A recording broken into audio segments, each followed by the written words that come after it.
Gusto niyo na bang magpakasal at magsama kahit menor de edad pa lang kayo? Tara, magkape't mag-usap muna tayo.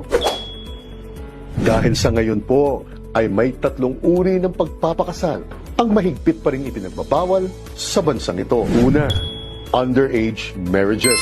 Bawal pong magpakasal ang 2 tao kung ang isa sa kanila o silang 2 mismo ay menor de edad pa rin sa araw ng kasal nito. At bawal pa rin po ito kahit makakuha pa sila ng parental consent o kahit pumayag pa ang mga magulang o ang mga guardians nito. At alam po ba ninyo na dahil sa RA 11596 ay isa na rin pong krimen kapag kayo ang magulang, ang guardian, ang solemnizing officer o ang fixer mismo na nagpumilit o gumawa ng paraan upang matuloy ang mga kasalang ganito. At pwede po kayong makulong ng hanggang 12 taon dahil po sa mga gawain ganito. Kaya nga dahil rin po sa batas na ito, kahit pa sa mga kababayan nating Muslim o katutubo. Pangalawa, bigamous and polygamous marriages.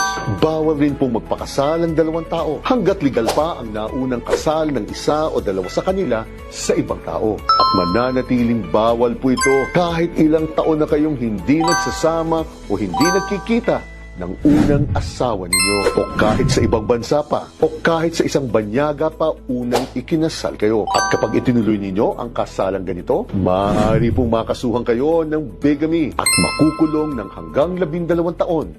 Dahil po dito, at ang tanging exception lang po sa batas na ito ay ang mga kababayan nating kalalakihang Muslim dahil maaari po silang magkaroon ng hanggang 4 na asawa ayon po sa ating Sharia law. At ang pangatlo, same-sex marriages. At bawal pa rin pong magpakasal ang 2 babae at 2 lalaki sa bansang ito. Kahit ano pa po ang gender identity ninyo at kahit nagpa-sex transplant na po ang isa o 2 sa inyo. Dahil mahigpit pa rin po ang ating batas na pagdating sa pagpapakasal sa bansang ito, ito ay para sa isang lalaki at sa isang babae lang po. At pagdating po sa sex o sa kasarian ninyo, maliwanag na po ang ating Korte Suprema dito na ang sex assigned at birth o ang kasarian po ninyo nang nabuhay kayo ang susundin ng batas sa bansang ito. At hindi po pwedeng papalitan ito kahit ng gender transition surgery na kayo. Ayan, sana po ay maliwanag na ito sa napakarami sa inyong naguguluhan pa rin